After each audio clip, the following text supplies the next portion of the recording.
Takes Two. I'm Blair. I'm Chris. And today we'll be talking about Big Brother. Big Brother. Season 25, Episode 2. Are you excited? BB 25. Are you excited? I'm very excited. I know this your show. I know this your show. So, let's jump in. Jump right in. So, we start where we left off. We see Siri in the house making drinks. Some people know who she is. It doesn't seem like some other people knew. But everyone greeted her. She's the 17th house guest. And Siri's talking to us in the confessional saying that she thinks she has the power of persuasion. And of course, everything that she learned on Survivor. And they had physical comps too.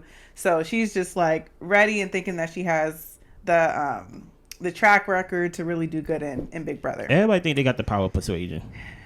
Yeah. Everybody do. Yeah. So then. Izzy. Goes ahead and talks to Jared. Hey, come here, Jared. And said, "You're Sari Field's son." That's your mom. Why would Izzy say that?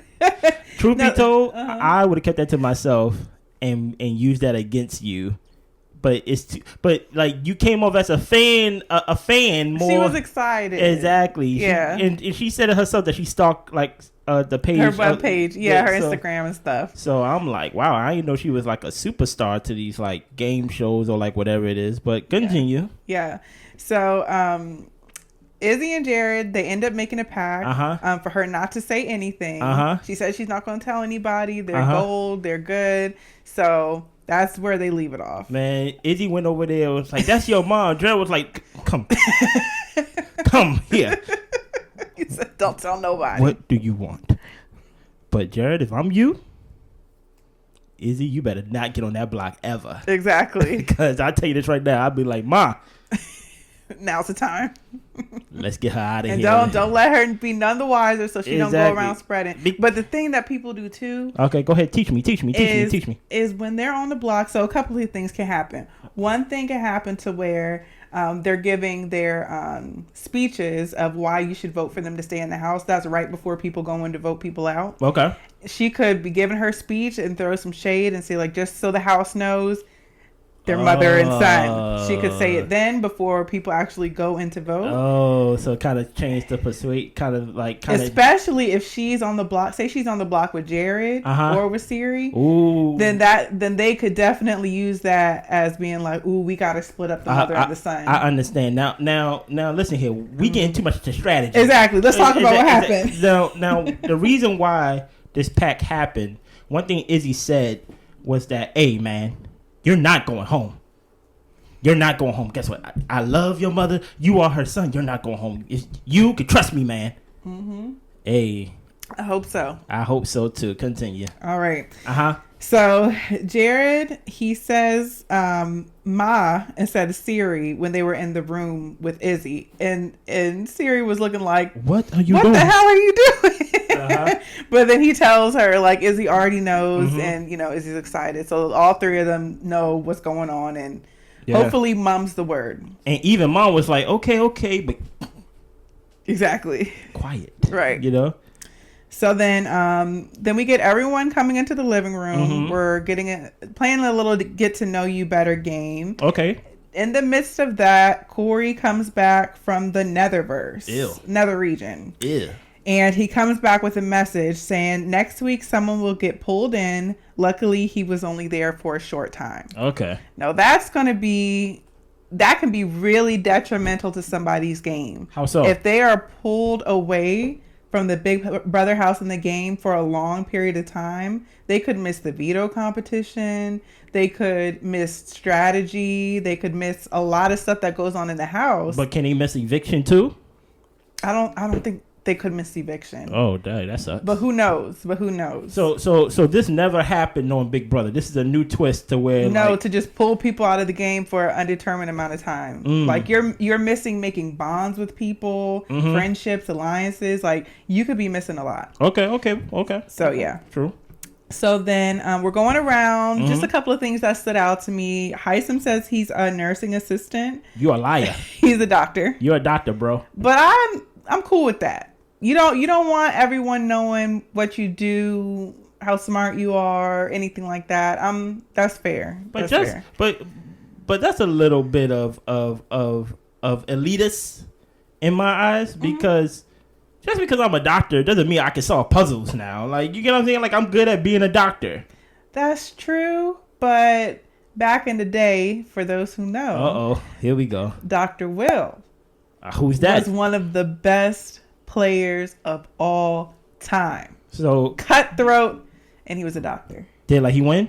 Yes. Oh wow. I think. So okay. So but I know he's the GOAT. I feel like he's the GOAT. So basically, being a doctor is one of those professions that give people, like, it triggers people, like, oh no. Possibly. So if you watch the show, you'd be like, we ain't letting no doctor win this game the way Will did. Right. Okay, that's understood. I'm new to this. I have no idea what's going on. Yeah. So we go on to see the so first 4 have-nots of the season are picked, and they have to go into the Humiliverse, which is the have-not room. So just so you know, this is the first time, people are volunteering, so 4 people are volunteering to be a have-not. I would not be like Jared or Corey, who both volunteered to be have-nots, and they're also nominees. I'm like, why give yourself the worst week ever? On the first week. Right. First day. And have-nots is not only just them being in that room and having to sleep on, the cheese bed and uncomfortable stuff. They have to eat slop. Oh, so he chose to be there? Yeah, they volunteered. Usually there's a game to where you can win to, not be a have-not. Okay. But they asked for 4 people to volunteer. Jared, Heisem, Corey, and Luke all volunteered to be have-nots. Okay. Yeah. Okay. But but Jared's playing a different game. Jared maybe let me be away from my mom maybe. Maybe depending, he's like, maybe I can build a bond with these guys, maybe we can be a clique in ourselves as the have-nots, and I can get some persuasion over here while I'm there. Now, when you at the have-nots, that is something that constantly happens on the show, right? Have-nots? Yeah, every week they're going to be have-nots. Is there a way to get out of it? No. So you're there. So he's there. You have to win a competition. Well, no, he's in it now. But next week, if they go how they usually do, there'll be a competition for everyone to play to determine who will be the have-nots of the week. Okay, so basically, he don't have to stay in that room. Not forever. Okay, no. That's fine. And he doesn't have to stay in there all day. It's just like you sleep in there. You don't get all the privileges of all the other house guests. Oh, that's fine. That's fine. So yeah, that's fine. So then we get to the part in the have-not room to where you have to spin the dial to select a number, and this is the number of times you have to kick yourself in the butt with the boot before you can leave the room. They love that little thing. Somebody thought of it, was just like, oh yeah, this is the one. We cook it with grease now. We go kick people in the behind. Exactly. Throughout the whole show. I feel you. So everyone does it, and they all, leave the room. Then we get to Jared and Siri having a little one-on-one conversation, and Siri is saying that they need to talk a little bit more because it's looking real obvious that they're avoiding each other. They're really not having conversation. So they need to have a little bit more conversation. Yeah, make it because in her name is what again? Siri. Siri, right? She already said she knew, they both knew that they was coming in the Big Brother house. So I can understand of you don't want to say too much, but you can kind of go too far not saying too much, and you ain't saying nothing at all, right?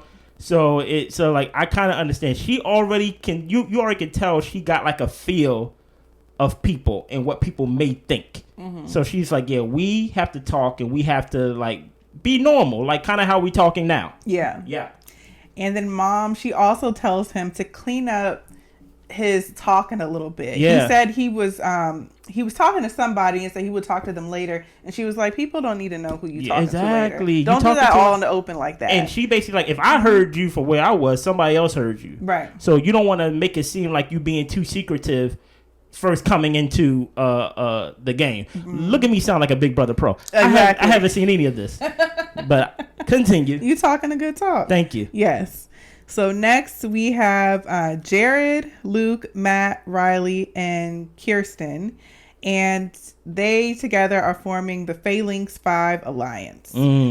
Except It doesn't seem like they're really that invested. I think Kirsten was the one, or at least they're putting it on her as the one who pulled everyone together. But Riley is saying that she doesn't really even know if it's a real alliance. And I think because it's just so early, they don't really know these people and their character to really trust them. Now, some alliances that get started on the first day last entirely throughout. Okay. Yeah, so it is kind of hard to say whether it's too early or not too early, but if they don't trust the alliance, it's going to fall apart like it did. And did the cookout start at the first day? I don't know. I can't remember exactly, but it was pretty early on, but I don't think it was too soon. Okay, that's fair. And then Jared, he said that he doesn't know if he can trust the alliance, like I said, because he doesn't know these people to know if they're trustworthy. Next, we have Kirsten and Siri having a little one-on-one conversation. Siri's helping her with her shirt or something like that. Helping her with like a bra or something like that. It was like a mother and a daughter type of vibe. Yeah. And Kirsten was saying that she wants to protect Siri because she's an older player. She feels like older players are usually targeted first. And she thinks that she should be able to stay in the house and get a fair shot like everybody else. Okay. Jaden talks to his mom, and she explains what her and Kirsten's conversation was, and he said he doesn't trust Kirsten. I do not trust her. Yeah, he said she built this alliance up really fast. He thinks she's playing into the woman power thing and her being older, so that way she can get herself off the block. Yeah. Now, to me, that's not bad, and it can also be genuine. If she's a lot of women do come into this house wanting a girl power situation, but women for some reason can never stick together. No. Continue. Like, I would not comment why y'all can't stick together, but no. Yeah, but I didn't see what Jaden saw. I think, of course, Kirsten's doing the work to get herself off the block, but I think she is trying to make a genuine connection with Siri. She making too many promises to too many people too early. And it comes playing too hard, probably. It's kind of like, you're not really, like, we all know we're playing the game, but when you make it obvious that you're playing the game, it kind of make it seem like I can't trust you. Because you go spit game to me, and then you go spit game to that alliance, and you go spit game to that. So I don't know what's real. Yeah. So, and especially with Jaden and Siri, Jaden is in that phalanx 5, and then Siri was, off to the side. They both collaborated, and was just like, oh, she said this to you? Yeah, she pulled me in alliance. She told me I'm safe. And just in case you don't know, there is an alliance already made in the house already. Before the failing 5 is what it's called. It's Jaden and Siri. Yeah. So there's already an alliance. They locked in already. Yeah. So Jaden knows he can trust his mom. His mom know that she can trust him. So when she came to him and said, what about Kristen? And he's like, no. And that's why it's probably good that they was apart from each other, so they could kind of get a vibe of what's going on around the house. Because without him coming in saying, like, I don't trust her, I think she would have trust Kristen. Like, okay. Kirsten. Whatever. It don't matter. She ain't going to be around much longer. Okay. You know what I mean? So I think she would have trusted her because she had no reason not to trust her. Yeah. But when Jaden came and basically gave her a reason not to trust her, or at least question. Yeah, to question that. So there's already an alliance in the house already, and that's Jaden and Siri. Yeah. Next, Felicia gets a chance to talk to Siri. Okay. Siri tells Felicia about Kirsten's alliance. I feel like she did that because they're like both the older black women in the house. Okay. So maybe they didn't say it like that, but they had the conversation, and she didn't have it with nobody else. So that must, the bond of kind of looking out for each other. Makes sense. So we get to our first HOH competition of the season. Let's go. We have Crash Course in Comics. And so this is the BB Comic Verse competition. So the HOH will have the power of removing 2 nominees from the block. They have to race across the balance beam to hit the buzzer to record their time. Whoever has the lowest time is head of household. Pretty easy. You would think. Hey, I know your man Corey can probably do it real fast. He probably won it for all I know. Who won? Please give me the times. Well, yeah, let me run it through for you. Blue. So blue goes first. 1 minute 36 seconds. Fast. Cameron, 53 seconds. Faster. Red, 50 seconds. Fastest so far. America is disqualified because she didn't beat the 50 seconds. But she did it on purpose. Oh, yeah, because she said she really didn't want to have the responsibility this first week. And that's smart. No, she said that she put that puzzle together pretty fast. The first game, she said she put it together really fast and she don't want to give people the idea that she's good at, like, games. So she was like... I thought that was Nicole. No, that was definitely America. That was America? It was definitely Nicole. She fell. Yeah, exactly. She was last.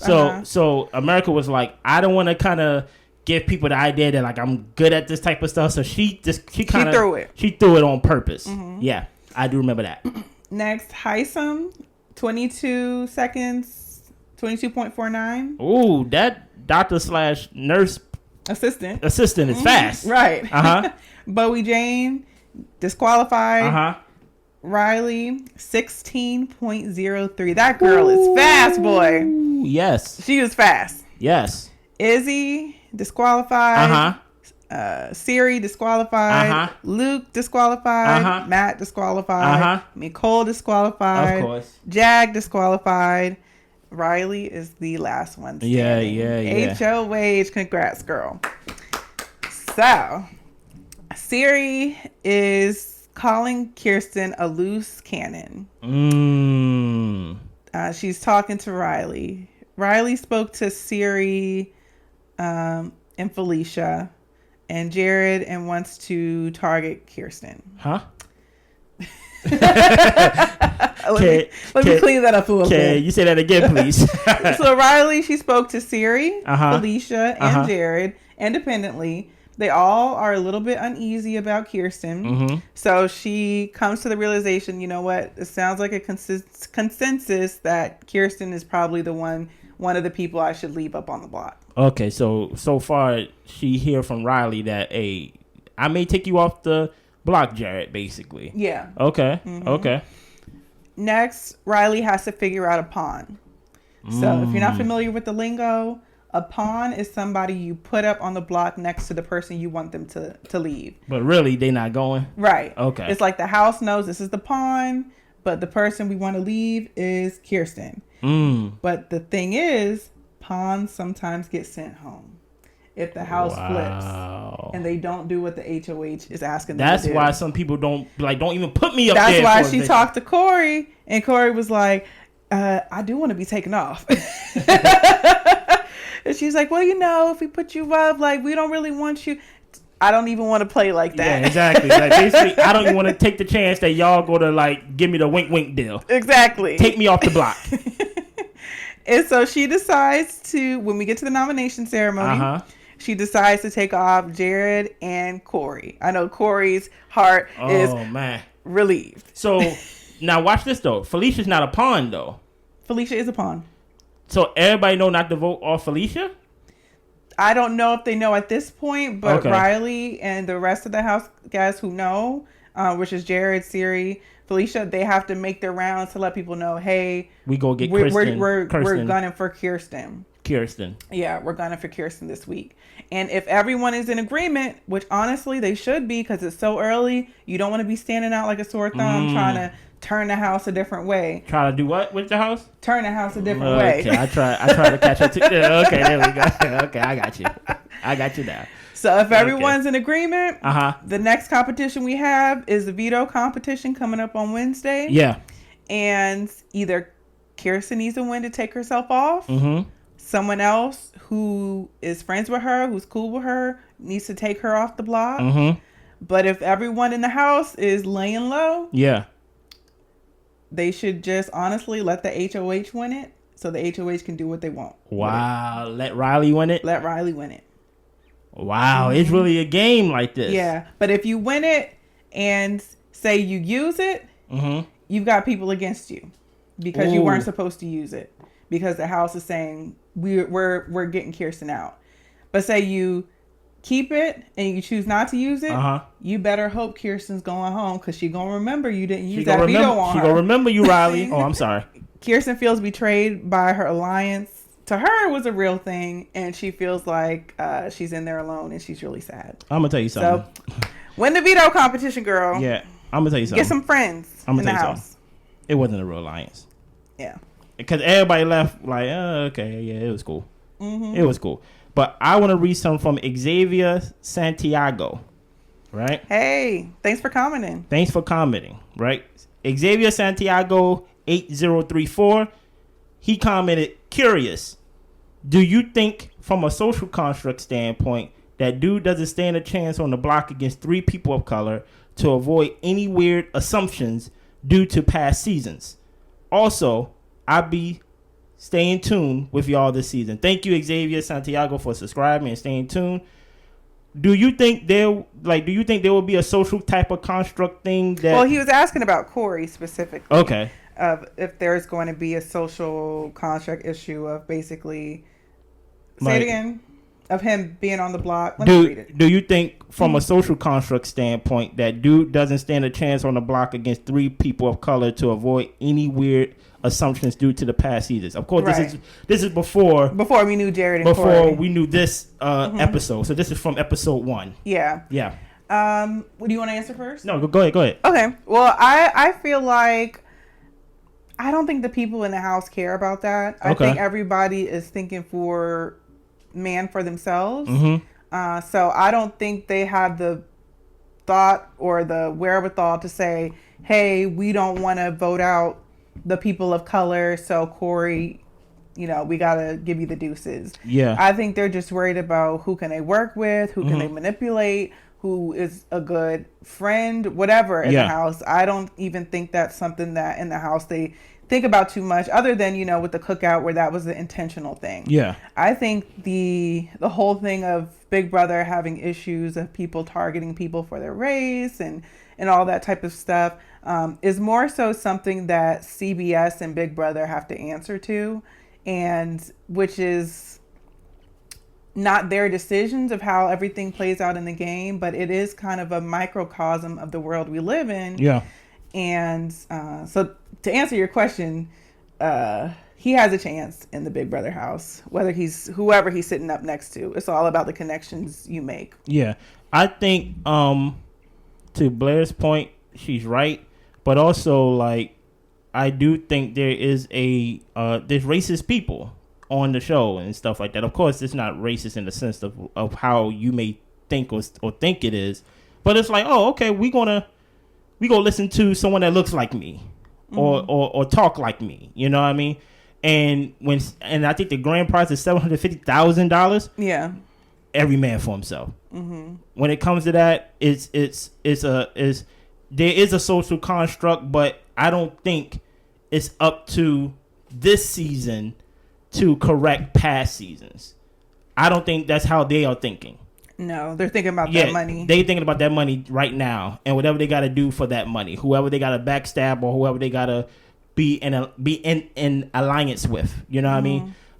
So I don't think they are thinking so much of correcting the stigma of Big Brother for themselves. They're like, this is our season. I'm going to do whatever I want with my season. $750,000 is on the line.